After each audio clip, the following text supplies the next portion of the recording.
Hello friends, இயேசு கிறிஸ்துவின் நாமத்தில் உங்களை நான் வாழ்த்துகிறேன். உங்கள் பாவங்களுக்காக, மீறுதல்களுக்காக நீங்கள் காயப்பட போகிறதில்ல. இயேசு உங்களுக்காக காயப்பட்டிருக்கிறார்.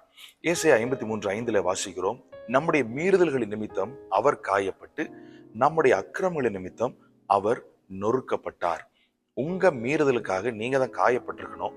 ஆனால் இயேசு கிறிஸ்து தன்னுடைய சிலுவை மரணத்தில் நம்முடைய மீறுதல்களுக்காக, பாவங்களுக்காக இயேசு காயப்பட்டு விட்டார்.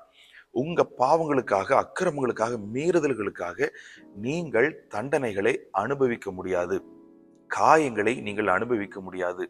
தேவனிடத்திலிருந்து எந்த ஒரு தண்டனையும் உங்கள் பாவங்களுக்காக வருகிறதில்லை, மீறுதல்களுக்காக வருகிறதில்லை. ஏனென்றால் நம்முடைய மீறுதல்களுக்காக அவர் காயப்பட்டார் என்று வாசிக்கிறோம். இன்னும் சொல்ல போனால் நம்முடைய பாவங்களுக்கு நாம் செத்து நீதிக்கு நாம் பிழைத்திருக்கும்படிக்கு அவர் தாமே தமது சரீரத்திலே நம்முடைய பாவங்களை சிலுவின் மேல் சுமந்தார். அவருடைய தழும்புகளால் நீங்கள் குணமானீர்கள். ஹல்லேலூயா. 1 பேதுரு 2:24 அப்படி நாம வாசிக்கிறோம்.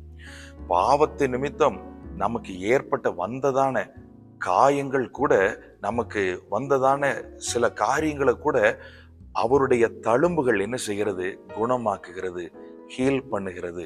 கடந்த நாட்களிலே உங்களுடைய வாழ்க்கையிலே பாவங்களின் மூலமாக, அக்கிரமங்களின் மூலமாக உங்கள் வாழ்க்கை எவ்வித சேதம் அடைந்திருந்தாலும், காயம் பட்டிருந்தாலும், அந்த காயங்களை கூட அவருடைய தழும்புகள் குணப்படுத்துகிறது, சுகப்படுத்துகிறது.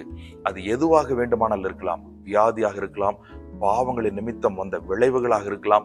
எதுவாக இருந்தாலும் அவருடைய தழும்புகளால் நீங்கள் குணமானீர்கள்.